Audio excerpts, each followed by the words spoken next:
नमः सिद्धेभ्यः। ओम नमः सिद्धेभ्यः। इणमो अरिहन्ताणम्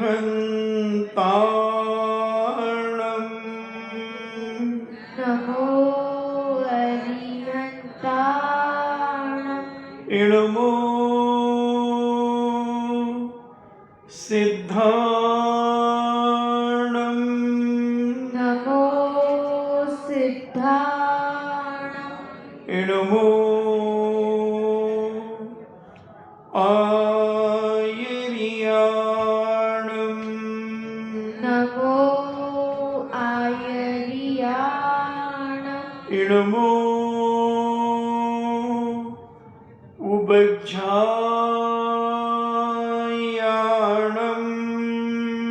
नमो वज्झायाणम्। इणमो लोये सव्यसाहूणम् नमो लोये सव्यसाहूणम्। पंच परमेष्टि भगवान की जय हो। अहिंसामयी वीतराग विश्व धर्म की जय हो। देवादिदेव 1008 श्री आदि ब्रह्मा आदिश्वर श्री आदिनाथ भगवान की जय हो। देवादिदेव 1008 चिंतामणि घोर उपसर्ग विजेता श्री पार्श्वनाथ भगवान की जय हो। देवादिदेव 1008 चिंतामणि घोर उपसर्ग विजेता श्री पार्श्वनाथ भगवान की जय हो। देवादिदेव 1008 शासन नायक बाल ब्रह्मचारी भगवान महावीर स्वामी की जय हो। परम पूजनीय आचार्य श्रोमणि गुरुवर श्री कुंद महामुनि राज की जय हो। परम पूजनीय आचार्य श्रोमणि गुरुवर श्री विद्यासागर जी महामुनि राज की जय हो। परम पूजनीय निर्यापक श्रमण मुनि श्री सुधा सागर जी महाराज की जय हो। परम पूजनीय 3,9 करोड़ महामुनि राजों की जय हो। तपोदय अतिशय क्षेत्र की जय हो। शुल्लक से 105 गंभीर सागर जी महाराज की जय हो।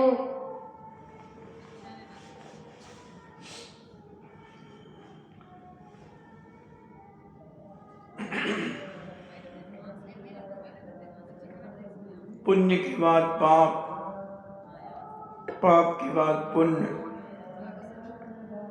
ये क्रम चलता रहता है। कभी पुण्य हावी हो जाता है तो कभी पाप हावी हो जाता है। जब पाप का उदय हावी होता है आदमी दुखी और धर्म की शरण की ओर दौड़ता है, और जब पुण्य का उदय आता है तो आदमी प्रसन्नता से भर करके भौतिकवाद के राग रंग की ओर बढ़ता है। यही अंतर धर्मात्मा और पापात्मा में हुआ करता है। धर्मात्मा सम्यक दृष्टि जीव पुण्य के उदय में धर्म की ओर दौड़ता है, धर्म के कार्य करने में अपना समय व्यतीत करता है, और पापात्मा दीर्घ संसारी पुण्य के उदय में संसार की ओर दौड़ता है, संसार के कार्य करने में आनंद मनाता है। आनंद दोनों मनाते हैं, दोनों आनंद मनाते हैं, दोनों पुण्य के उदय में आनंद मनाते हैं, मगर एक का आनंद संध्या काल की लाली के समान है और एक का आनंद प्रातःकाल की लाली के समान है। लालियां दोनों समय पर हुआ करती हैं। प्रकाश दोनों समय सूर्य उदय के पहले और सूर्य अस्त के बाद प्रकाश होता है। एक प्रकाश सुलाता है और एक प्रकाश जगाता है। धर्मात्मा सम्यक दृष्टि जीव पुण्य के उदय में अपने प्रकाश को और प्रकाशित करता है। पुण्य की क्रियाएं करता हुआ पुण्यानुबंधी पुण्य को बढ़ाता है। और संसारी मिथ्या दृष्टि प्रकाश तो उसे भी मिलता है, मगर वह प्रकाश पुण्यानुबंधी पाप में खर्च करता है। उस पुण्य को संसार के वैभव प्राप्त करने में, संसार के सुख प्राप्त करने में वह अपना समय व्यतीत करता है और उसमें आनंद मनाता हुआ अपने जीवन का समापन करने लगता है। समापन दोनों करते हैं, उद्घाटन दोनों करते हैं, मगर दोनों के विचारधारा देखने में तो एक सा लग रहा है कि ये भी प्रसन्न है, ये भी प्रसन्न है। आज मैंने नैना से पूछा कि आप तुम प्रसन्न क्यों लग रही हो? क्या तेरी मां आ गई है इसलिए? बोले नहीं। बोले चौंका लगना शुरू हो गया तो उसको प्रसन्नता हो गई। बोले मां से तो मिल लेंगे, मां तो कहां जाएगी, मां तो हमारी है। मगर जो आहार देने का आनंद एक अलग प्राप्त होता है, उसका एक आनंद अलग होता है। ऐसे ही धर्मात्मा अपने पुण्य का पुण्यानुबंधी पुण्य बढ़ाने में लगा रहता है कि पुण्य के उदय से मुझे आज सब कुछ प्राप्त हुआ है, अब इस सबको मैं क्या करूं और पुण्य में लगाओ। एक उदाहरण मुझे याद आ गया, शायद पहले भी कभी दिया होगा। एक नौजवान एक इंटरव्यू देने के लिए गया और इंटरव्यू जब वहां पे लिया जाने लगा तो उसका आधार कार्ड मांगा। उसने कहा मैंने नहीं बनाया आधार कार्ड। तो बोले आप इंटरव्यू नहीं दे सकते। उसने कहा अच्छा ठीक है। वो वापस आ गया। उसने अपने पॉकेट में हाथ डाला, यानी जेब में हाथ डाले तो उसके जेब में 70 रुपए थे। 70 रुपए थे। वो फल मंडी में चला गया और उसने 70 रुपए के एप्पल खरीदे और एप्पल लेकर के वो एक कॉलोनी में चला गया और जिस कॉलोनी का दरवाजा खुला होता वहां जाकर के कहता बहन जी एप्पल लेंगे क्या? बिल्कुल ताजे एप्पल हैं, अभी कश्मीर से ही गाड़ी आई है और मैं आपके पास लेकर के आया हूं। किसी ने कहा हाँ भैया आधा किलो दे दे। उसने आधा किलो एप्पल दिए। किसी ने 1 किलो लिए, पुरानी बात है, नहीं तो तुम कहो महाराज जी अभी 100 रुपए किलो एप्पल है, पुरानी बात है। और वह उसने ऐसे अल्टरनेट करते करते दिन भर में 70 रुपए के 200 रुपए कर लिए। वो बिक गए, फिर जाकर के ले आया, बिक गए, फिर जाकर के ले आया, बिक गए, फिर जाकर के ले आया। और बड़ा मीठा प्रेम से बात करता। तो किसी ने कहा भैया कल भी आएगा? हाँ बहन जी मैं कल भी आऊंगा। अब दूसरे दिन वो 270 रुपए के, 250 रुपए के एप्पल लाया। 20 रुपए के तो उसने खर्च कर दिया खाने पीने। अब 250 रुपए के एप्पल लेकर के आया और उसने कॉलोनी में फिर बेच दिए। 250 के 350 कर लिए। ऐसे करते करते उसने एक निजी दुकान वहीं पर खोल ली। फिर ऐसे करते करते 7 दुकानें खोल ली उसने। फिर वह अपने गांव गया और अपने दोस्तों से कहता है, चलो तुम मेरी दुकान संभालो, तुम्हें मैं पेमेंट दूंगा। जो बेचारे बच्चे कुछ नहीं कर पाते थे, उनको उसने फल की दुकानें खुलवा दी और बढ़ोतरी करता गया। वो अपने जीवन में दिन दूना रात चौगुना बढ़ता गया, बहुत बड़ा व्यापारी, फलों का व्यापारी हो गया। अगर वो आधार कार्ड के चक्कर में पड़ा रहता तो अपनी जिंदगी में वो कुछ नहीं कर पाता। ऐसे ही हमारे पास अभी पुण्य का उदय है, हम स्वस्थ हैं, सब तरफ से हम व्यवस्थित हैं। उसके बाद अगर हम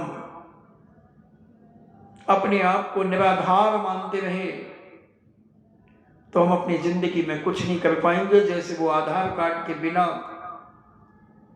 उसकी जिंदगी बेकार थी, मगर उसने अपने बुद्धि का प्रयोग किया, पुण्य का प्रयोग किया और ऊंचाइयां छू ली, ऊंचाइयां छू ली। समझदार व्यक्ति यही करता है, मौके का फायदा उठा करके अपने जीवन को फायदेमंद बनाता चला जाता है। हमें भी अपने जीवन में कुछ ऐसा ही करना चाहिए। फायदे के बिना तो कोई कार्य करना ही नहीं चाहिए। जब तक हमें उसके फायदे नहीं मालूम हो तब तक वह कार्य को नहीं करना चाहिए। और फायदा, हर अच्छे काम में फायदा होता है। कई बार बुरे काम में भी फायदा दिखता तो है, मगर वो फायदा जो तुम्हें दिखता है वो तुम्हारी पूंजी भी ले डूबता है भविष्य में। जुआ में बहुत फायदा दिखता है, जुआ खेलने वाले को फायदा दिखता है, 1 के 5 मिलते हैं, और भी कई गेम होते हैं, और वो जीतते जाते हैं, लगाते जाते हैं, जीतते जाते हैं, पर एक बार सब खत्म हो जाता है। मगर जो पुण्य की क्रियाओं में पुण्य लगाता है,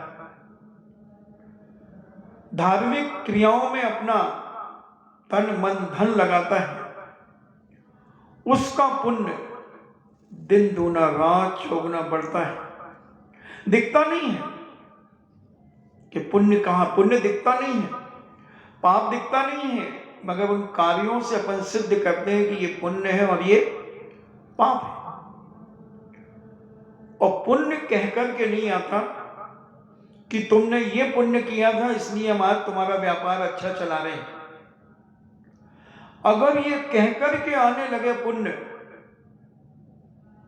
तो मुझे लगता है दुनिया में एक भी आदमी पापी ना दिखे। सब पुण्य करेंगे क्योंकि पुण्य कह रहा है कि तुम ऐसा करोगे तो ऐसा मिलेगा। मगर पुण्य कहता है कि मैं ये काम नहीं करता। जो अंतरंग से पवित्र भावों से पुण्य की क्रिया करेगा उसे अपने आप मिलेगा। दुनिया की कोई ताकत उसका रोक नहीं सकती, उसको प्राप्त होगा ही होगा। और पाप का उदय होगा। पुण्य के उदय में हम पाप की क्रियाएं करेंगे तो सफल तो हो जाएंगे, मगर पुण्य हमारा कम होना शुरू हो जाएगा, कम होना शुरू हो जाएगा। और सफल भी होंगे पुण्य की क्रिया में। पाप करते समय हम बहुत सारे लोग हम देखते हैं दुनिया की अत्याचार और अनीतियां करते हैं और वो सफल दिखते हैं, मगर अंदर से वो खोखले होते चले जाते हैं। उनके समर्थक धीरे धीरे कम होते चले जाते हैं। और जो पुण्य की क्रियाएं करता है उसके समर्थक दिन प्रतिदिन बढ़ते चले जाते हैं, बढ़ते चले जाते हैं, क्योंकि वह पुण्यानुबंधी पुण्य बढ़ा रहा। ऐसा ही वह श्रीपाल कुमकुम दीप में रहकर अपना धार्मिक अनुष्ठान छोड़ नहीं रहा कि मैं बहुत थक गया हूं, इतना बड़ा समुद्र पार करके आया हूं। नहीं, अपन कितनी जल्दी थकते हैं। देखो ना, कितने लोग थक करके चले गए। अभी 20 मिनट पहले तक कितने लोग थे, थक गए हम धर्म की बातें सुन करके। और उत्साह देखना कामोद का, कि वो भले थक करके आया 10 दिन, कितने 10 दिन हो गए, 10 दिन का सफर करके घूम करके सब आया, मगर प्रवचन में आकर के बैठ गया वो अपनी मां के साथ। ऐसा ही कुछ अगर हर व्यक्ति अपने जीवन में करने लगे, इसी को कहते हैं पुण्यानुबंधी पुण्य। पुण्य के उदय से तुम्हें साधु संतों का समागम मिला और उन पुण्य क्रियाओं में तुम इन्वॉल्व हो गए, पुण्य से पुण्य प्राप्त कर लिया। और पुण्य के उदय से जिनको समागम तो मिला, मगर उन्होंने उपयोग ना के बराबर किया, तो उनको मामूली सा पुण्य मिलेगा। और वो क्या कर रहे हैं उसके हिसाब से उन्हें कर्म बंध होता चला जाएगा। श्रीपाल ने कुमकुम दीप में गुणमाला से पानी ग्रहण किया और योग संयोग ऐसा बना कि धवल सेठ उसी कुमकुम दीप में आगमन करने के लिए आ गए। राजा को सूचना मिल गई कि कोई व्यापारी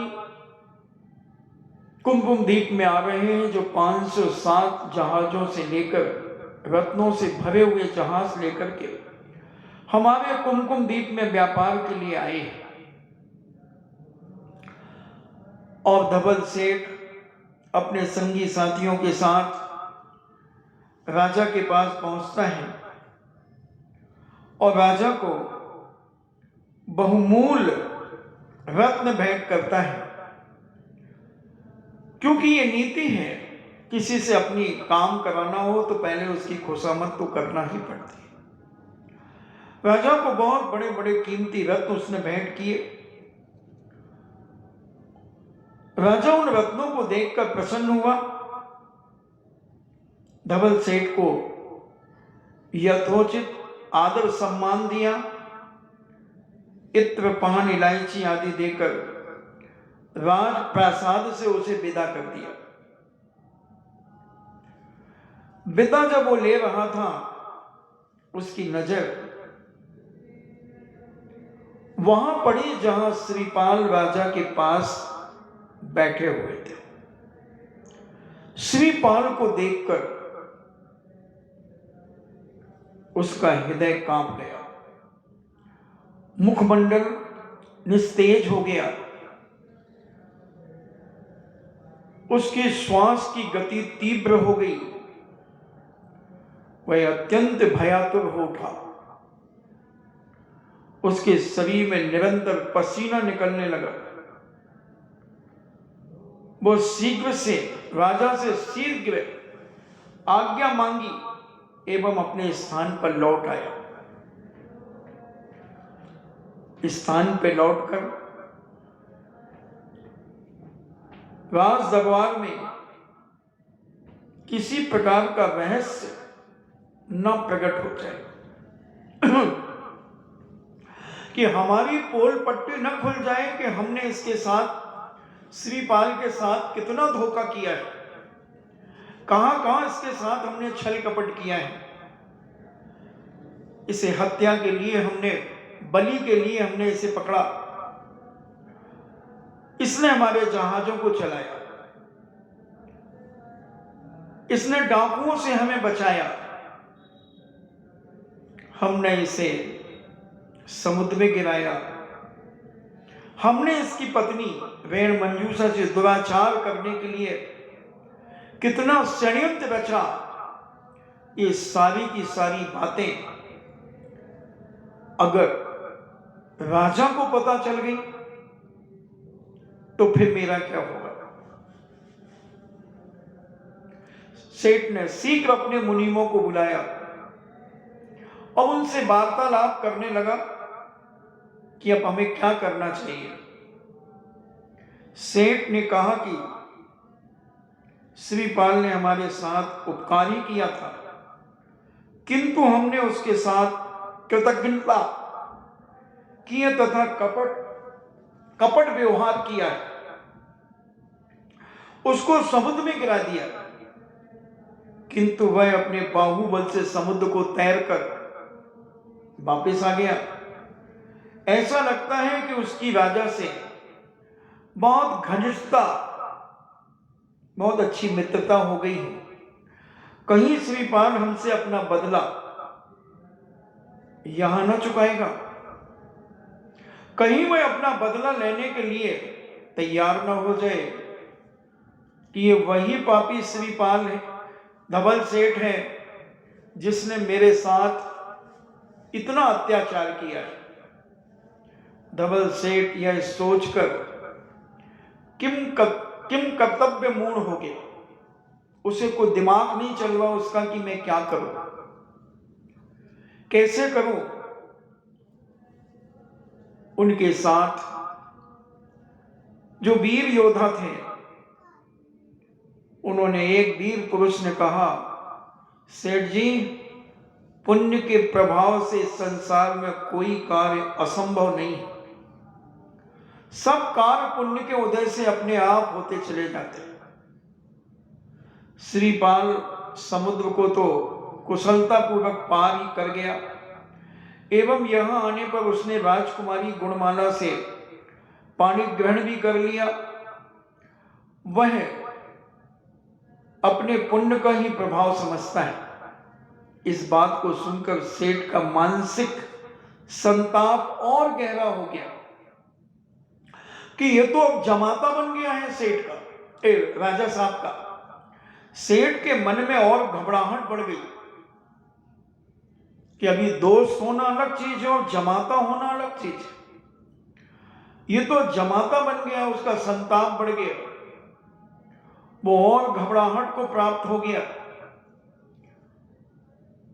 इस बात को दुर्जन दूसरों को बढ़ते हुए देखकर कभी सहन नहीं करते। दुर्जनों की एक नीति होती है, किसी की बढ़ोतरी उन्हें पसंद नहीं आती, और जो सज्जन होते हैं वो कहते हैं सब लोगों का खूब बढ़ना चाहिए। कई लोग होते हैं अपनी दुकान खोलते हैं तो मंदिर जाते कहते भगवान मेरी दुकान खूब चले।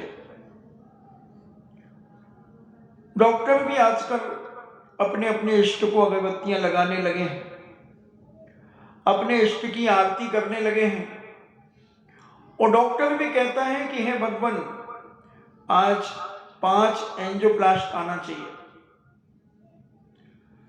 5 हार्ट पेशेंट आना चाहिए। कोई कहता है जिसका जो व्यापार है सब अपने लिए मांगते हैं। बहुत बिरले लोग होते हैं जो कहते हैं सबका व्यापार खूब चले। अब मैं आपसे पूछता हूं, सब में वो व्यक्ति आया कि नहीं आया, कि वो छूट गए? आ गया। तो मैं तो ऐसा ही करता था, चाबी लगाता था ताले में, उसके पहले 9 बार नमो का मंत्र पढ़ के कहता था भगवान सबकी दुकानें खूब चलें।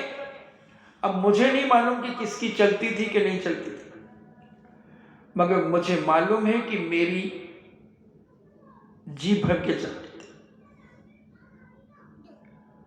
हमारा क्या लगा, हम कह रहे मेरी दुकान खूब चले, मेरी दुकान खूब चले और सबकी खूब चले। एक अक्षर ही तो बड़ा है, सबकी दुकान खूब चले और मेरी दुकान खूब चले। एक अक्षर में हम बहुत कुछ कर सकते हैं। बहुत कुछ पा सकते हैं। अगर विद्यार्थी हैं तो विद्यार्थी ये कहें भगवान के मंदिर में, भगवान हमारे सारे क्लास के बच्चे पास हो जाए, सारे बच्चे पास हो जाए, सबके अच्छे नंबर आए। अरे कहने में क्या जा रहा है, जो पढ़ेगा उसी के अच्छे नंबर आएंगे। मगर अपन तो पुण्य कमा लेंगे, अपना विल पावर मजबूत हो जाएगा, अपने परिणामों में पवित्रता आ जाएगी, क्योंकि हमने सबके लिए भगवान से दुआ मांगी, सबके लिए हमने भगवान के कल्याण की बात की है, सबके लिए हमने फायदे की बात की है कि सबका फायदा हो। अब जिसका पुण्य होगा उसका फायदा हो जाएगा, और जिसका पुण्य नहीं होगा उसका नहीं होगा। मगर कहने में अपन को फायदा होगा ना कि अपन ने सबके लिए भावना भाली। जब मैं आहार शुरू करता हूं तो सिद्ध भक्ति पढ़ने के बाद मैं मन में सोचता हूं कि जो भी साधु संत 3 करोड़ 9 करोड़ मुनिराजों में जो भी मुनिराज आहार करते हैं, उन साधु संतों का आहार निरंतराय हो जाए। त्यागी व्रती यारिका एलक क्षुल्लक सबके आहार अच्छे से हो जाए। क्या लगा मेरा इतना कहने से? अब भगवान करे उनके भी अच्छे होते होंगे, मगर मेरे तो अच्छे होते, क्योंकि मैं उसमें आ गया सबके।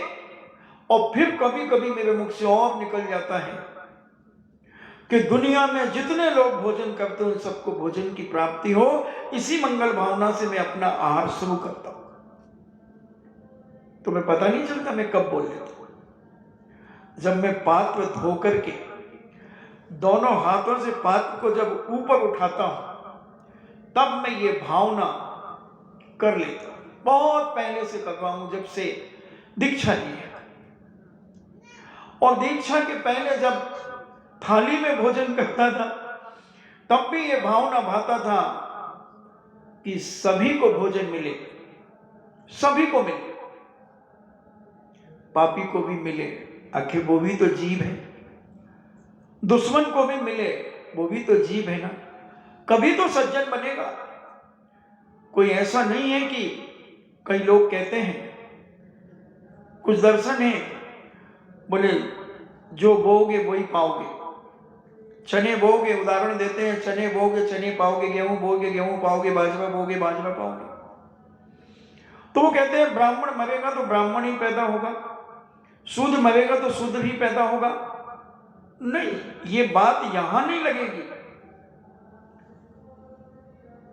जैन भी शूद्र बन सकता है और शूद्र भी जैन बन सकता है। ये हमारे पुरुषार्थ के ऊपर, हमारे क्रियाओं के ऊपर डिपेंड करता है। दुनिया में बहुत सारे दर्शन, कोई कहता है रास्ते अनेक है मंजिल एक है, सबका मालिक एक, अपने अपने तरीके से अपने अपने धर्म की बात कहते हैं। और जैन दर्शन साधवाद और अनेकाद के बल पर अपने धर्म को मजबूत करता है। ऐसे ही हर श्रावक श्राविकाओं का कर्तव्य हो जाना चाहिए। क्या लग रहा तुम्हें कुछ देना नहीं लेना नहीं, मात्र अपने 2 शब्द बड़े पवित्र भोजन करते समय निकालना है कि सभी जीवों का भोजन। और अगर तुम्हें लगे तो एक और जोड़ दो, सभी जीवों का भोजन सात्विक हो और सबको भोजन मिले, सबको भोजन मिले और भोजन सात्विक हो। तुमने पुण्य कमा लिया, तुमने शाकाहार का प्रचार कर दिया, तुमने सात्विक भोजन का उपदेश दे दिया, क्योंकि मन की तरंगें भी निकलती हैं, शब्द 3 लोक में गुंजायमान होते हैं। आज भी भगवान महावीर स्वामी की दिव्य ध्वनि की गूंज रहे ब्रह्मांड के अंदर। आज का साइंस उन्हें पकड़ने का प्रयास कर रहा है, उन्हें पकड़ने का प्रयास कर रहा है, क्योंकि ये शब्द नष्ट नहीं होते। आप इतना ही देख लो ना, विश्व में कहां कहां कार्यक्रम होते हो, तुम्हारे मोबाइल में आ जाते हैं। कैसे आता है? वो तरंगे हैं और वो सारे के सारे वहां आ रहे हैं।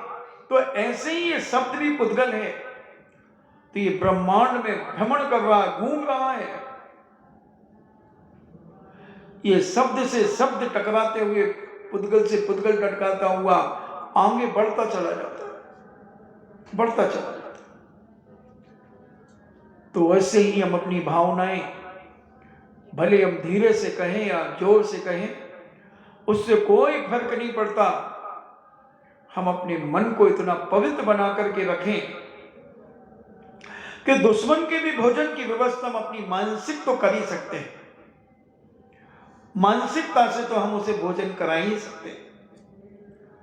दुर्जन हो सज्जन हो, जो भी व्यक्ति भोजन करता है उसे सबको भोजन मिले, जीव जंतु सबको भोजन मिले।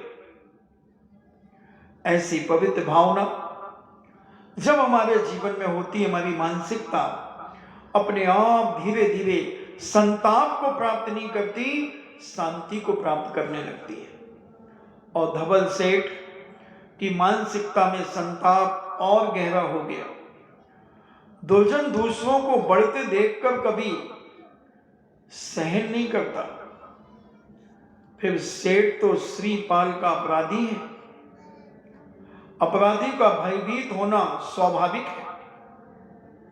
इसलिए सेठ श्रीपाल की प्रतिष्ठा से पूर्ण अवगत होकर अब चिंता से व्याग उठा, बहुत भयभीत हो गया, बहुत घबरा गया।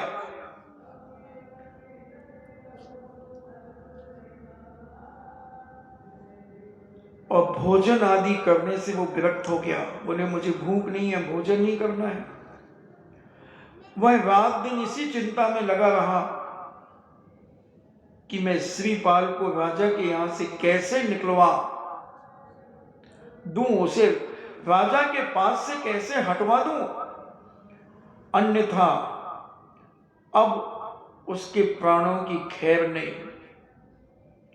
देखो, पहले तो कह रहा कि हमने कृतज्ञता की है, उसने हमारे उपकार किए हैं, मगर मंत्रियों की सलाह पाकर के उसे दम आ गया और श्रीपाल का फिर बुरा सोचने लगा। श्रीपाल के साथ फिर अत्याचार अनीति की क्रियाएं करने का विचार करने लगा। भोजन पानी से विरक्त हो गया और रात दिन चिंता में लगा रहता कि किसी प्रकार से इसकी राजा से खटपट करा दूं, राजा के यहां से इसे निकलवा दूं और निकलवा करके अब ऐसा फेंकूंगा कि इसकी बोटी बोटी भी नहीं बचेगी, इतना बदनाम हो जाएगा, इसकी स्थिति में वो बनाऊंगा कि ये मुंह दिखाने के लायक भी नहीं रहेगा। अब उसके प्राणों की खैर नहीं, उसके यहां रहने से वह कहीं जीवित नहीं बच सकता। मुनीमों को संबोधित करते हुए उसने कहा कि तुम लोगों को मुझे संकट से बचाने के लिए कोई कार्य ऐसा सोचो। मुनीम ने सेठ की आकुलता पूर्ण बातों को सुनकर चिंता करने की कोई आवश्यकता नहीं सेठ जी, हम सब निपटा लेंगे, हम सब कर लेंगे।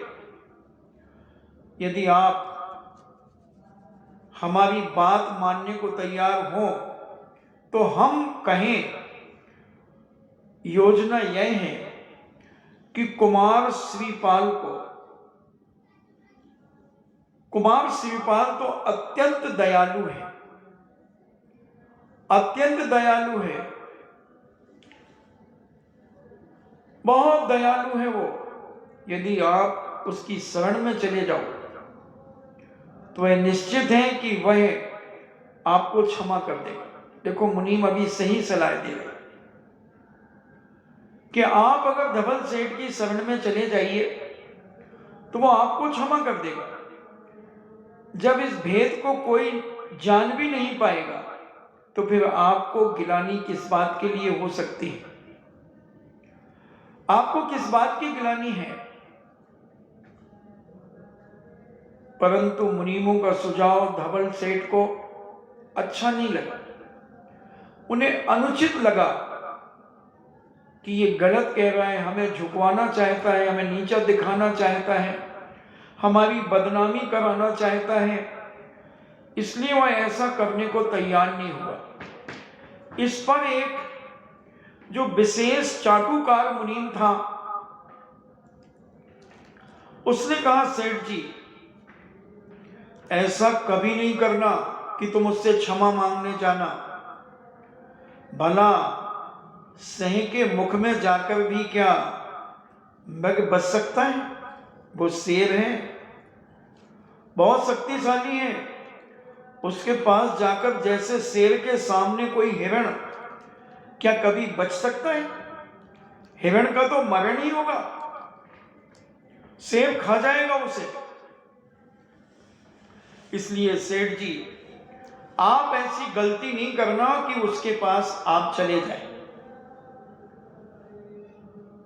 उस चाटुकार ने सेठ के मन को विचलित कर, श्रीपाल भी सह से भी कोई कम नहीं है, अतः अवसर पाने पर वह आपको कभी छोड़ेगा नहीं। जैसे भी होगा वह अपना प्रतिशोध आपसे अवश्य लेगा। इसलिए आपको सदा सावधान रहना चाहिए। यदि उसे अगर किसी प्रकार मरवा डाला जाए तो फिर आप पूर्णतः निर्विघ्न हो जाएंगे, आपके सारे संकट खत्म हो जाएंगे। मेरी राय तो यही है कि कुछ किन्नरों को अपने यहां बुलाओ। किन्नर जानते ना? किन्नरों को बुलाओ और उन्हें कुछ लालच देकर, कुछ धन दौलत देकर, उन्हें सिखा पढ़ाकर राज दरबार में भेजो। और जब श्रीपाल राज दरबार में उपस्थित हों तब वे उनसे अपने बिछड़े कुटुंबी की तरह पुत्र, भाई, पति आदि की आत्मीयता वाचक शब्दों से संबोधित कर उससे मिलें एवं चारों ओर से सबके सब एक साथ उसके गले से लिपट जाएं। और इसका परिणाम यह होगा कि श्रीपाल को भी किन्नरों की आत्मीय समझकर कि ये किन्नर इसके आत्मीय हैं, इसके परिवार के हैं, इनके ग्रुप के हैं, ऐसा समझ करके राजा उसके नीच कुल होने का संदेह होगा उसे कि ये छोटी जाति का है, भले रूप से अच्छा है, सुंदर है, बलिष्ठ है, मगर ये उच्च कुलीन नहीं है। हमने अपनी बेटी देकर के अपने पैर पे कुल्हाड़ी मार ली। तथा उसे कपट से तुम्हारे व्यवहार समझकर राजा उसे अवश्य प्राण दंड दे देगा। ऐसा होने से हमारा संकट दूर हो जाएगा, हम सुरक्षित हो जाएंगे। श्रीपाल की कुल जाति को तो यहां कोई जानता नहीं है, बल्कि किन्नरों की बात को सबको विश्वास हो जाएगा एवं अपना कार्य भी बन जाएगा। धवल सेठ ने भी इस विचार का समर्थन किया। उसने मुनीम की बुद्धिमानी की प्रशंसा की तथा शीघ्र ही उसके कथानुसार किन्नरों को बुलाने का प्रबंध किया गया। उसने सोचा कि कहीं ऐसा ना हो कि शत्रु अवसर पाकर पहले ही हमारे विरुद्ध कार्रवाई कर ले एवं हम सोचते ही रह जाएं। सेठ के अन्य मुनीमों ने किंतु यह सुझाव का समर्थन नहीं किया। जो सज्जन होते हैं वो कभी किसी का विनाश नहीं चाहते, कभी वो दुर्जनता का प्रयोग करना नहीं चाहते, अपनी कितनी भी बुद्धि विकास उनका क्यों ना हो, मगर वो अपनी बुद्धि का दुरुपयोग करके किसी का विनाश नहीं करते। ये सज्जनों की विशेषता होती। मौन रह जाएंगे, चुपचाप रह जाएंगे, उस स्थान को छोड़ करके कहीं और चले जाएंगे, मगर वो कभी दुर्जनों का साथ नहीं देते, सज्जन। और धर्म में भी यही कहता है कि जहां किसी की निंदा हो रही हो, किसी को जाल में फंसाया जाने का प्रयास चल रहा हो, या कहीं दंडफंद हो रहे हो, वहां से उठ करके आ जाओ। मैंने इसमें बहुत पहले प्रवचन दिए इन सब चीजों पर। नहीं रहना चाहिए हमें, वहां उठ करके आ जाना चाहिए। नहीं तो अपने मन में विकल्प तो आएगा, हुल्की आएगी और अपन कुछ ना कुछ बोलेंगे। और जब कुछ ना कुछ हम बोलेंगे तो अगर जब केस बनेगा तो उसमें हमारा नाम भी आएगा, हम भी बदनाम हो जाएंगे, हम भी फंस जाएंगे। इसलिए सज्जन वहां से उठ जाते हैं और अपने जीवन का मंगल करना चाहते हैं। तो कहने का मतलब जो सज्जन होते हैं उनका कोई समर्थन नहीं था कि किन्नरों को बुलाकर और इस प्रकार का षड्यंत्र रचा जाए। सब श्रीपाल का मंगल चाहते थे कि श्रीपाल ने हमें डाकुओं से बचाया है, हमारे जहाजों को चलाया है, क्या क्या श्रीपाल के उपकार नहीं है। इसलिए उसका तो मांगलिक स्वागत होना चाहिए, श्रीपाल का इज्जत बढ़ना चाहिए और श्रीपाल की शरण में हम सबको जाना चाहिए, क्योंकि श्रीपाल अत्यंत कृपालु हैं और शरणागतों का रक्षक वीर है। उसकी शरण में जो भी एक बार जब डाकू जैसे लोग उसकी शरण में आ गए और श्रीपाल ने उनका सम्मान किया, उन्हें वस्त्राभूषण दिए, उन्हें सम्मानित किया, तो फिर हम तो उच्च कुलीन लोग हैं, सेठ साहूकार हैं, इज्जतदार लोग हैं, वह निश्चय ही आपको क्षमा कर देगा सेठ जी। फिर आपका कोई बाल बांका भी नहीं कर सकेगा, इस बात का विश्वास रखें। किंतु सेठ को इन बातों से कुछ लेना देना, उनकी बुद्धि इससे विपरीत थी। होनहार बलवान होती है, समझाने बुझाने से कुछ नहीं होता। जिस जीव का जैसे पूर्व जन्मों के कर्म होते हैं वे ऐसा ही फल देते। सांप को तुम कितना भी दूध पिलाओ, मगर सांप जब उगलेगा तो जहर ही उगलेगा। कितना भी तुम उसे खिलाओ पिलाओ, कुत्ते का स्वभाव भी, कुत्ते को कितना भी खिलाओ, जब तक पट्टा वो जंजीर से बंधा है, और जैसे ही तुमने जंजीर खोली कुत्ता कहां जाता है। कितने भी गद्दे रजाई पे सुलाओ कुत्ते को, एसी में सुलाओ, नहलाओ धुलाओ, एरोप्लेन में घुमाओ, कार में घुमाओ, मगर जंजीर छूटते ही वो कचरे में जाएगा, नाली में जाएगा, इधर सूंघेगा उधर सूंघेगा और गंदगी की ओर ही जाएगा।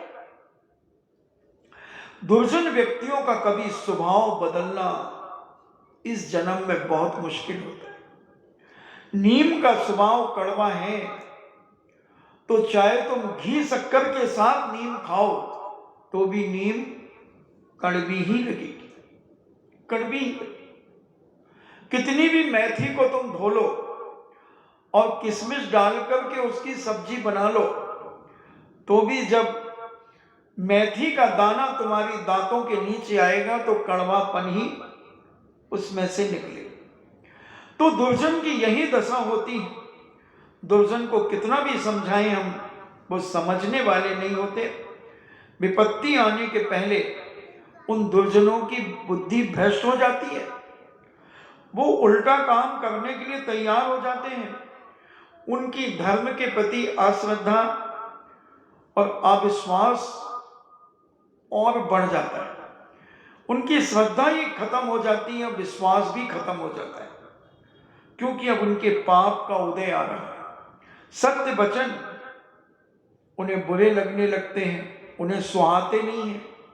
आप देखो, अगर कोई बच्चा मोबाइल चला रहा है अब उस बच्चे को बेटा ज़्यादा मोबाइल नहीं चलाना, आंखें खराब हो जाएंगी, चश्मे का नंबर बढ़ जाएगा। तो उन्हें समझ में नहीं आता कि मेरी माँ, मेरी बहन, मेरे भाई, मेरे पिता, मेरे दादा, मेरी दादी मना कर रहे हैं, फिर भी वो कहेंगे अरे अब अभी तुम समझते नहीं हो मम्मा, पर 10 मिनट और, 15 मिनट और ऐसे करते करते कई घंटे वो चला लेते। फिर चश्मा लग जाता है, फिर चश्मे का नंबर और बढ़ जाता है, फिर और बढ़ जाता है, फिर और बढ़ जाता है, मगर मोबाइल छूट नहीं पाता, क्योंकि उन्हें सत्य समझ में नहीं आता। उन्हें सत्य समझ में नहीं आता, और सत्य जिसको समझ में आ जाता है वो उस गलती को स्वीकार करके सब छोड़ देता है, सब छोड़ देता है। और वह मन की मलिनता एवं कसाएं अधिक बढ़ गई धवल सेठ की। शील, संयम, दया, संतोष, विवेक, साहस आदि जितने भी उत्तम उत्तम गुण थे सभी नष्ट हो गए। धन ऐश्वर्य की हानि होती है, धन ऐश्वर्य की हानि होती है। ठीक ऐसी अवस्था इस समय धवल सेठ की हो रही है, जो कि उसके लिए निश्चित रूप से हानिकारक है। वह अपनी बात पर दृढ़ रहा तथा अन्य सबकी बातों का उसने तिरस्कार कर दिया, सारे मुनियों की उपेक्षा कर दी, सारे मुनियों को हटा दिया। और जो चाटुकार मुनीम था, उस चाटुकार मुनीम की बात उसने स्वीकार कर ली और किन्नरों को उसने बुलवा लिया, बहुत सारे किन्नर बुला लिए और उन किन्नरों को बहुत सारा धन पैसा देकर और प्रलोभन दिया कि अगर तुम कार्य में सफल हो गए तो तुम्हें और पुरस्कारित करूंगा और भेंट करूंगा, तुम चिंता ही मत करो। और किन्नरों को खूब सिखा दिया, पढ़ा दिया, उन्हें बता दिया कि तुम्हें राज दरबार में जाकर के श्रीपाल से गले मिलना है तथा उसे अपना बनावटी संबंधी प्रकट करना है कि हमारे ही संबंध का है राज दरबार में। और अब चलो तुम अपने स्वदेश लौटने के लिए चलो, उससे आग्रह करना कि अब तुम चलो, तुमने बहुत रह लिया राजा के पास, इसके प्रमाण स्वरूप इसकी सत्यता के लिए यदि राजा कोई विशेष विवरण मांगे तब वे उससे कहेंगे महाराज हम सब लोग एक ही जहाज में बैठकर आ रहे हैं, अचानक एक भयंकर तूफान आ गया था जिसके कारण ये जहाज डूब गया, और जिस जहाज में डूबा भाग्यवश ये उसी में था और ये तैर करके यहां आया है, ठीक समय पर हमें मिल गया। परंतु हमारे केवल 2 लड़के आज तक नहीं मिल पाए थे। देवयोग से हमें छोटा लड़का जो आज आपके दरबार में ही मिल गया, किंतु दूसरा जो इससे 2 साल बड़ा था वह अभी तक नहीं मिल सका। इस प्रकार कहकर किन्नर राजा की भूरी भूरी प्रशंसा करने लगे एवं उन्हें धन्यवाद देकर कृतज्ञता प्रकट करेंगे। इस प्रकार अच्छी तरह से उन किन्नरों को समझा बुझाकर राज दरबार में सेठ धवल ने उन्हें भेज दिया। सारे किन्नर सिकाए पढ़ाए थे, सारे किन्नर सिकाए पढ़ाए थे। यथा समय वे राज दरबार में जा पहुंचे और वहां बहुत सारे उपस्थित लोगों को यथोचित अभिवादन करते हुए बिल्कुल विधि विधान के अनुसार मनोरंजन क्रीड़ा कौतूहल करते हुए विचित्र नाटक का अभिनय करते हुए राजा उन्हें देखकर बहुत प्रसन्न हुआ तथा उन लोगों का मुंह मांगा पुरस्कार देकर संतुष्ट किया। तमाशा समाप्त जब करके वो चलने को उद्यत हुए तब अचानक सभी ने श्रीपाल की ओर उंगली दिखाकर आपसी में एक अनोखे ढंग से कहा। धीरे धीरे बातचीत करने लगे जैसे वो श्रीपाल को जानते हो। कुछ देर के बाद जब श्रीपाल सब लोगों का पान की बीड़ा देने के लिए उठे तो उनके पास पहुंचे तो उनके साथ एक किन्नर प्रसन्नता पूर्वक बोल पड़ा। आहा, श्रीपाल को चारों ओर से उन्होंने घेर लिया। श्रीपाल को कोई बेटा, कोई भाई, कोई भतीजा, कोई नाती से संबोधित करने लगा। इस प्रकार वो किसी भी प्रकार अपना कुटुंबी प्रमाणित करना चाहते थे। किन्नर चाहते थे कि यह श्रीपाल मेरा कुटुंबी है। एक तो उन्हें अपना पति ही बता रहा था। सब लोग बिछड़े हुए संबंधी की तरह मिलने पर प्रेम प्रदर्शन करने लगे एवं कुशल प्रश्नों की झड़ी भी लग गई। इन्हें सब पूछने लगे, कैसे हो, तकलीफ हुई होगी समुद्र पार करने में, यहाँ तुम बहुत अच्छी जगह रुक गए और हम यहाँ मिल गए, आदि आदि बातें करने लगे। राजा की प्रसन्नता करने लगे। कृतज्ञता प्रकट करते हुए उन्हें आशीर्वाद दिया। अंत में उन लोगों ने कहा, आज का दिन कितना सौभाग्यपूर्ण है। कितने दिनों के बाद ये लड़का पुनः हम लोगों को मिला। आज हम लोगों के आनंद उत्सव मनाने का दिन है। महाराज, आप जुग जुग जिए। आप ही के प्रभाव से हम लोगों का खोया हुआ लड़का हमें प्राप्त हो गया। देखो, मायाचार करने में कितना आदमी और दुर्जन आदमी इस मायाचार कराने में अपना पूरा सहयोग दे देता है। उन किन्नरों की इस विचित्र एवं अद्भुत व्यवहार को देखकर राजा ने कहा, तुम लोग ये सब क्या बक रहे हो? यदि तुम लोगों के ये क्रियाकलाप निराधार सिद्ध हुए तो जानते हो किसी कुलीन पुरुष को इस प्रकार लज्जित करने का क्या दंड होगा। तुम सभी को प्राण दंड दिया जाएगा, निर्लज्ज कहीं के। कहीं ऐसा भी किया जाता है? राजा के क्रोधपूर्ण वचनों को सुनकर किन्नरों ने बड़ी नम्रता पूर्वक निवेदन किया, दीनबंधु, आप हम लोगों के अन्नदाता हैं। भला आपके सामने हम लोग झूठ बोलने का साहस कर सकते हैं? हम लोगों ने अच्छी तरह पहचान लिया है एवं निश्चय पूर्वक कह सकते हैं कि यह वही लड़का है उसमें जो श्रीपाल के पिता का नाटक कर रहा था।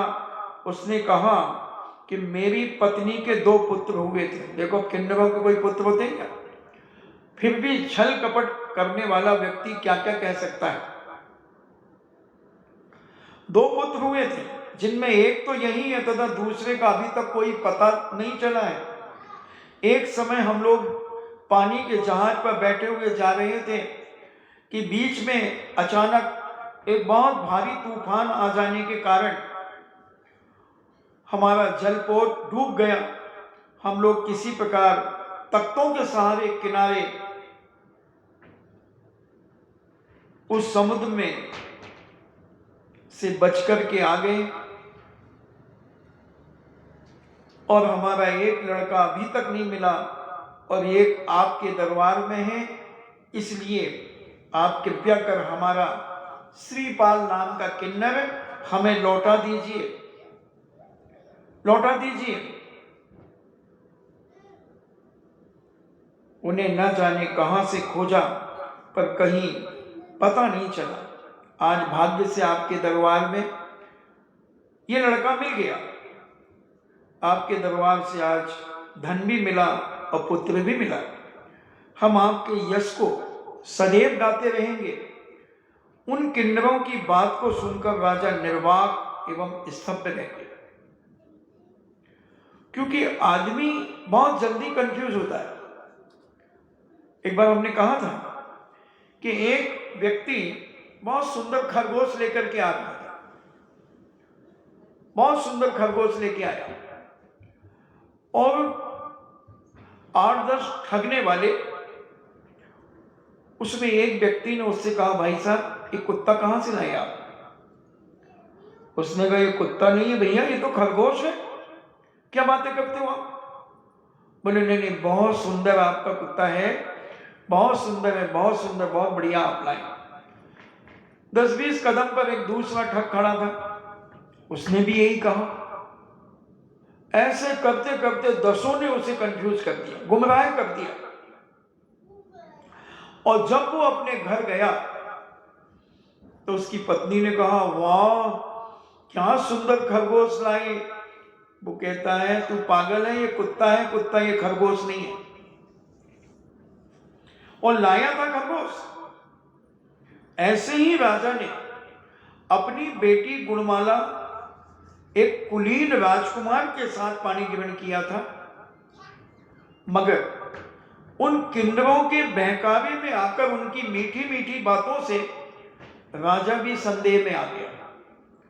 राजा भी स्तब्ध हो गया और घबरा गया कि मैंने बहुत बड़ा अनर्थ कर दिया। अपने आप पर पश्चाताप करने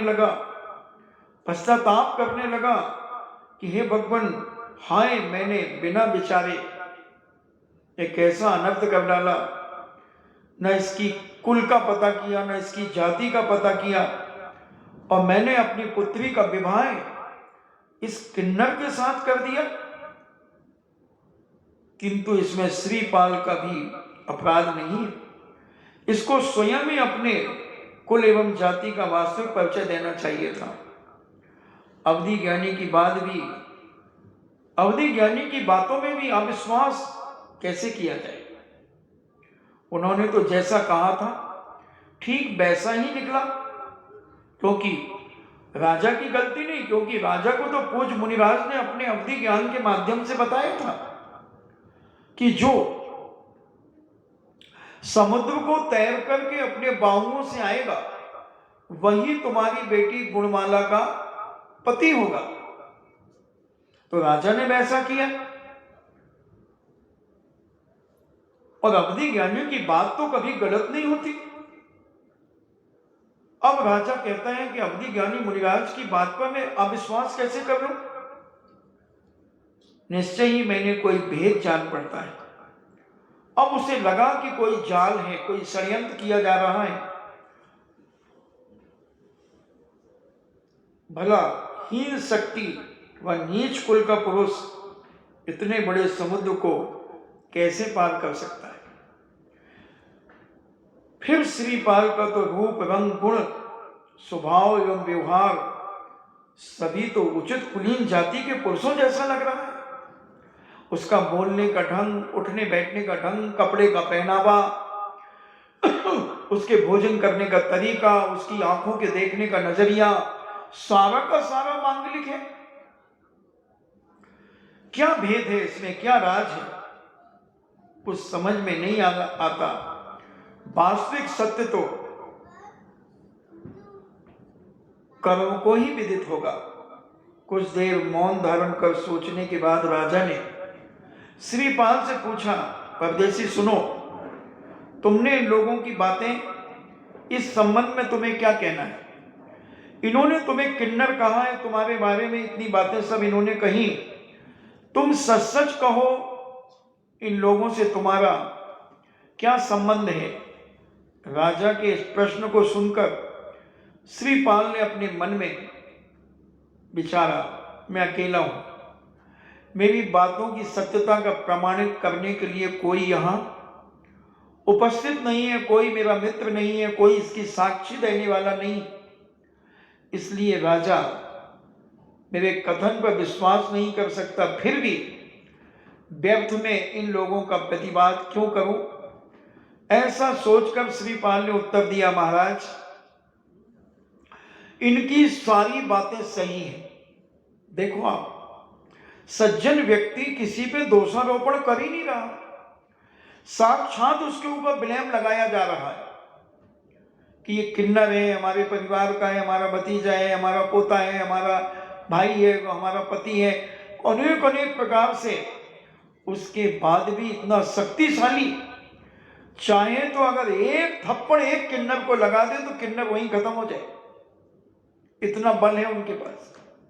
1 करोड़ लोगों की ताकत है श्रीपाल के पास, मगर फिर भी वो शांत थे, क्योंकि वीर पुरुष जल्दी उत्तेजित नहीं होते। वीर पुरुष छोटी छोटी बातों में उत्तेजित नहीं होते, छोटी छोटी बातों में रोते नहीं हैं, और वो बहुत शांति से, श्रीपाल मौन हो गए, वो रोए नहीं, वो दुखी नहीं हुए, उन्हें गुस्सा नहीं आया, और वो बड़े शांति से उन सारे लोगों की बात का उन्होंने समर्थन कर दिया और राजा से कहा कि राजन, इनकी सारी बातें सही हैं, इनके अतिरिक्त मैं भला क्या कह सकता हूं।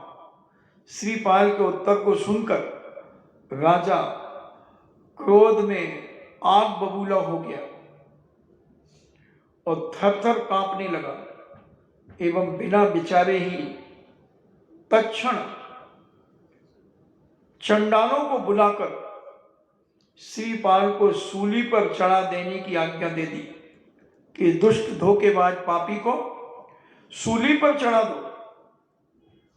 अशुभ कर्म का उदय होने पर कर्म किस किस प्रकार के दुख दिलाता है वह कौन कह सकता है बंधुओं। उसकी गति विचित्र है एवं साधारण मनुष्य के लिए बोधगम्य नहीं है। सामान्य व्यक्ति कर्मों की स्थिति को नहीं समझ सकता। वो तो यही कहेगा कि राजा मुझे सूली पे चढ़वा रहा है, किन्नरों ने मेरे साथ धोखा दिया है। और जो असाधारण व्यक्ति होगा, जो कर्म सिद्धांत के रहस्यों को जानता होगा, वो किसी के ऊपर दोषारोपण नहीं मरेगा, वो सब अपने ऊपर करेगा कि सब मैंने किया है, सब सत्य है, इसमें कोई दोष नहीं है। उसने अपने आप को किन्नर घोषित कर दिया। राजा ने उसे मौका दिया कि तुम सत्य का बखान करो, सत्य की बात कहो कि तुम कौन हो, क्या हो, तुम्हारी कुल जाति क्या है। मगर श्रीपाल ने कह दिया कि राजन, जो ये कह रहे हैं वो सब सही है। जब राजा की आज्ञा किसी कार्य के लिए हो जाती है और उसका पालन अनिवार्य रूप से किया जाता है, उन चंडालों ने श्रीपाल को बांध लिया एवं उन्हें सूली पर चढ़ा देने के लिए चल पड़े, इन्हें फांसी लगाने के लिए चल पड़े। रास्ते में श्रीपाल मन ही मन सोचने लगे, यदि मैं चाहूं तो इन्हें एक क्षण में इनका विनाश कर सकता हूं। चंडालों का एक क्षण नहीं लगेगा, पलक झपकते ही इन सारे चंडालों को की चटनी बना दूंगा और मांसाहारी आदमियों के डोसे के साथ ये खा जाएंगे इनकी चटनी। इतनी ताकत है श्रीपाल के पास। मगर इसमें मेरी कुलीनता तो प्रामाणिक नहीं हो सकती ना। वो कहते हैं अगर मैं इनको मार भी दूं तो लोग ये नहीं समझेंगे कि ये कुलीन है, वो तो यही समझेंगे कि ये तो किन्नर है, कोई प्रामाणिकता नहीं होगी। फिर ऐसा करने से क्या लाभ। जिन कर्मों का उदय हो चुका है उन्हें मौन से, शांति से सहन करना चाहिए। कर्म का उदय आने पे छटपटाना नहीं चाहिए, बहुत शांत भाव रखना चाहिए। और जब कर्म उदय में आ ही गया है, अब उसको कौन रोक सकता है। गुंडा तुम्हारे सामने आ ही गया है, तुम्हें पिस्टल अड़ा ही दी है और कह रहा है अगर अपनी जान बचाना चाहते हो तो जो कुछ तुम्हारे पास है वो सब निकाल करके मेरे पास दे दो, अब बोलो, तुम देना चाहोगे या मरना चाहोगे? अगर समझदार और सज्जन होगे तो तुम दे दोगे, और अगर तुम ना समझ होगे तो तुम बहस करोगे। और गुंडे से बहस करना यानी अपने पैर पे कुल्हाड़ी मारना। एक घटना जयपुर में हुई। पति पत्नी और उनका एक बच्चा घर में थे, और बदमाश उसके घर में घुस गए। उसके पिताजी को बांध दिया, उसकी मां को बांध दिया और कहा, चाबी लाओ। चाबी कहां रखी है? उन्हें मारना पीटने लगे। वो नहीं बता रहे थे। उसी बीच बच्चा 8-9 साल का था, उसकी नींद खुल गई और वो कहता, अंकल मेरे मम्मी पापा को मत मारो, आपको क्या चाहिए? चाबी चाहिए? मैं आपको चाबी देता हूं तिजोरी की, आप मेरे मम्मी पापा को नहीं मारोगे बस। और वो गया। उसे मालूम था कि मेरी मम्मी तिजोरी की जहां सोने चांदी का सामान आदि रखा है, वो गया, उसने एक स्टूल के ऊपर स्टूल रखा और उस पर चढ़ गया एक कुर्सी के सहारे, और ऊपर से उठा करके उसने एक डिब्बे में से चाबी निकाल के दे दी। जैसे कामोद बता रहा है कैसे चढ़ा, आप देख लो कामोद को, ऐसे चढ़ करके उसने चाबी निकाल करके दे दी। और उन्होंने ताला खोला और सारा सोना चांदी आदि सब इकट्ठा कर लिया। जब वो जाने लगे तो उनके मन में आया, एक मासूम के साथ भी हम धोखा कर रहे हैं।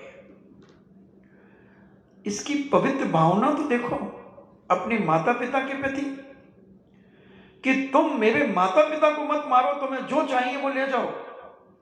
इसने चाबी दे दी।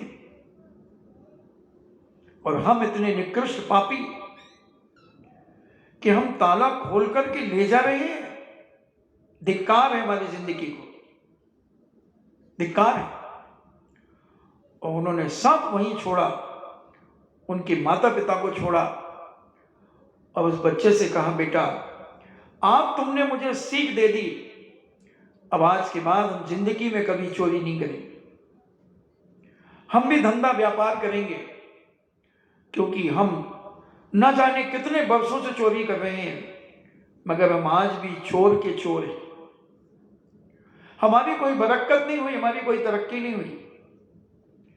कई रात हमें जंगलों में, कई रात हमें ऐसी ऐसी जगहों में निकालना पड़ती है जब पुलिस हमारे पीछे पड़ती है, मगर आज हम अपने जीवन को बदलने का प्रयास करेंगे और हम यहां से जाकर थाने में आत्मसमर्पण कर देंगे। तो कभी कभी होनहार जिसकी अच्छी होती है, उसे कोई ना कोई निमित्त मिलता है, और उस निमित्त को पाकर आदमी अपने जीवन को बदल लेता है। और कुछ लोगों को निमित्त मिलने के बाद भी वो वैसे के ही वैसे रहते हैं, उनका जीवन परिवर्तित नहीं होता, कितना भी निमित्त मिल जाए। मरीची को देखो ना, चक्रवर्ती जैसा पिता मिला, तीर्थंकर जैसे दादा मिले,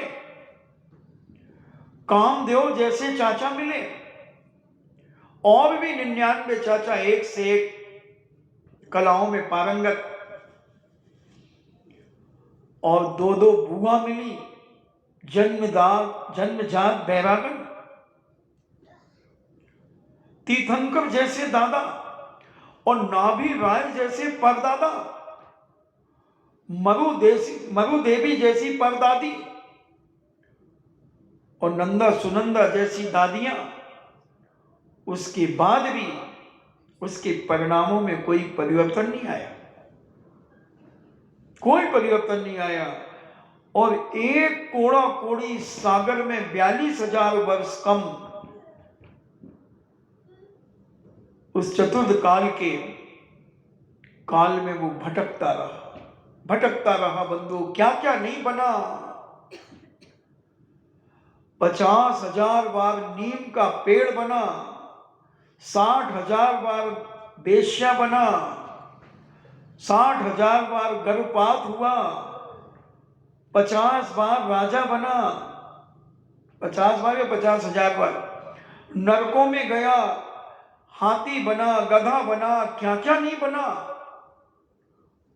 और बहुत पर्यायों के बाद 8 करोड़ बार गधा बना, क्या क्या नहीं बना।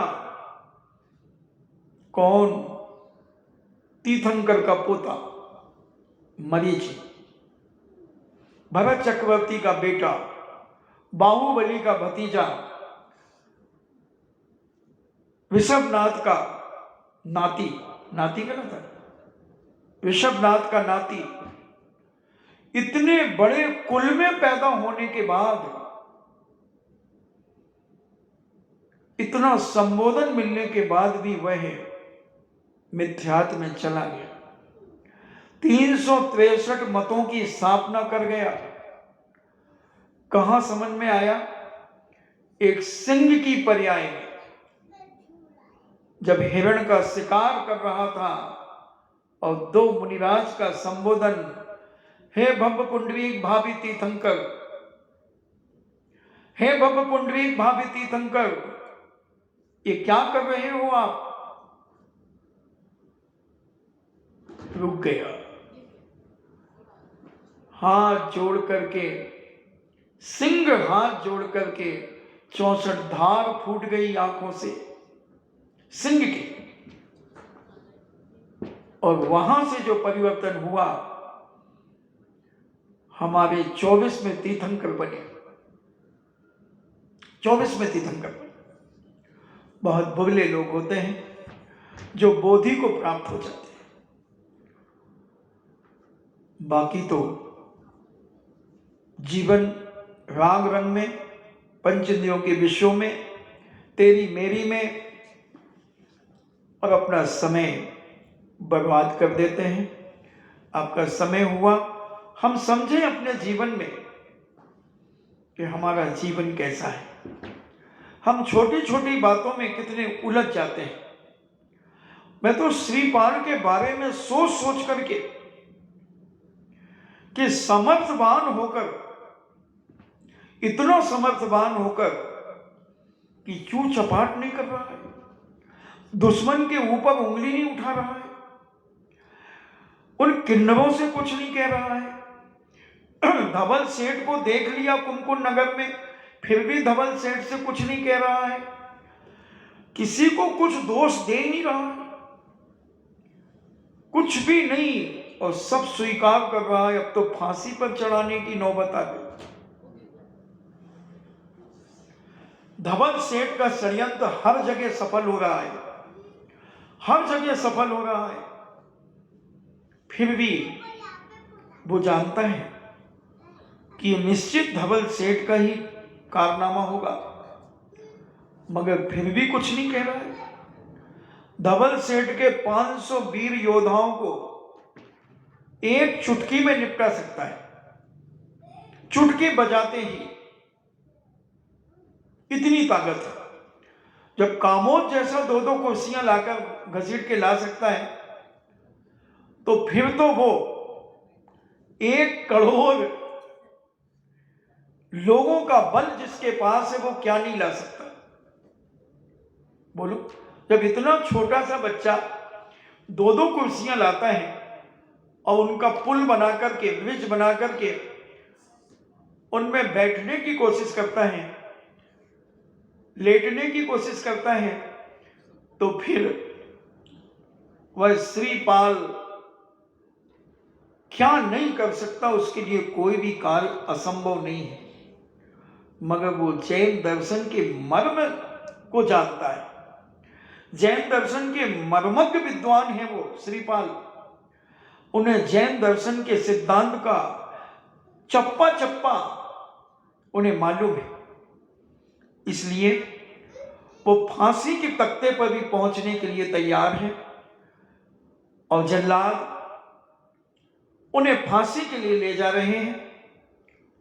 आपका समय हुआ, अपन फिर देखेंगे कि क्या रहस्य निकलता है। गुणमाला भी कुछ नहीं कह पा रही है और गुणमाला को उसने सारा रहस्य बता दिया था कि मैं कौन हूं, कहां से आया हूं। कल अपन ने सुना था कि सारा परिचय गुणमाला को उसने अपना दे दिया पूर्व का। ये भी कह दिया कि मैं चंपापुरी नगरी का राजा हूं, मैं अपने काका वीर दमन के लिए राजपाट दे करके आया, कोढ़ हो गया था। सारा इतिहास उसने अपनी पत्नी को भी बता दिया है। बंधुओं, संकट के समय ही तो पत्नी की परीक्षा होती है, संकट के समय ही मित्र की परीक्षा होती है, संकट के समय पर रिश्तेदारों की परीक्षा होती है। कोई भी कुछ नहीं बोल रहा है। कैसा कर्म का उदय श्रीपाल का, कैसा कर्म का उदय, इतना तीव्र कर्म का उदय, इतने तीव्र कर्म का उदय कि निर्दोष है, चारित्रवान है, गुणवान है, राजा के पद पे विभूषित हैं, 3 राजाओं की राजकुमारियों से शादियां करने वाला, अभी 12 साल के लगभग दौरान, उसके बाद भी कोई सहयोग देने वाला नहीं। हम तो छोटे से कर्म के उदय में घबरा जाते हैं, हम रोने धोने लगते हैं, हम हाथ पैर पटकने लगते हैं।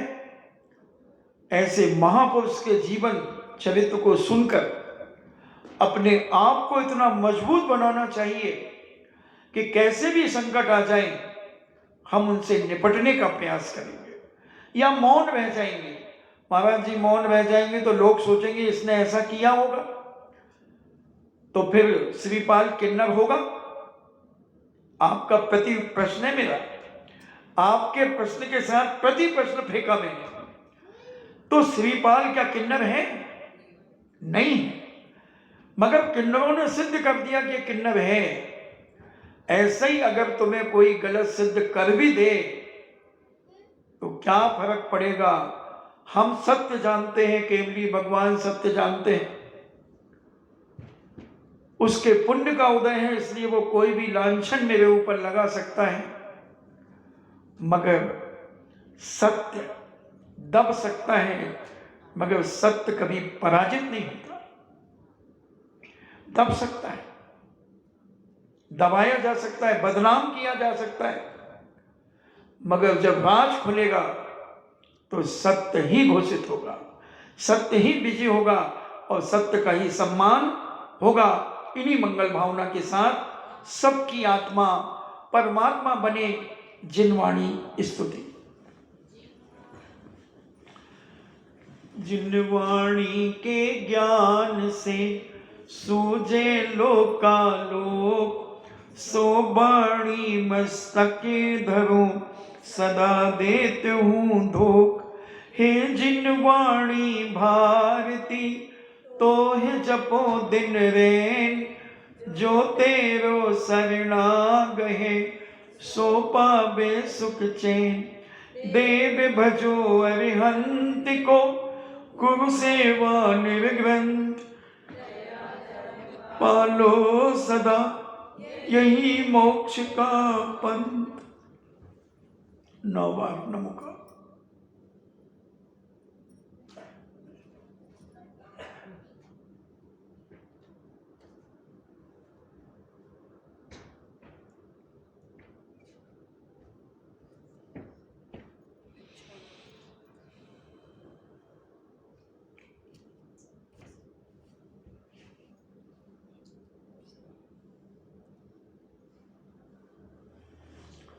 परम पूजनी द्वादशांग जिनवाणी माता की सुत देवता सुत देवता सुत देवता जैनम जेतु शासनम जैनम जेतु शासनम जैनम जेतु शासनम।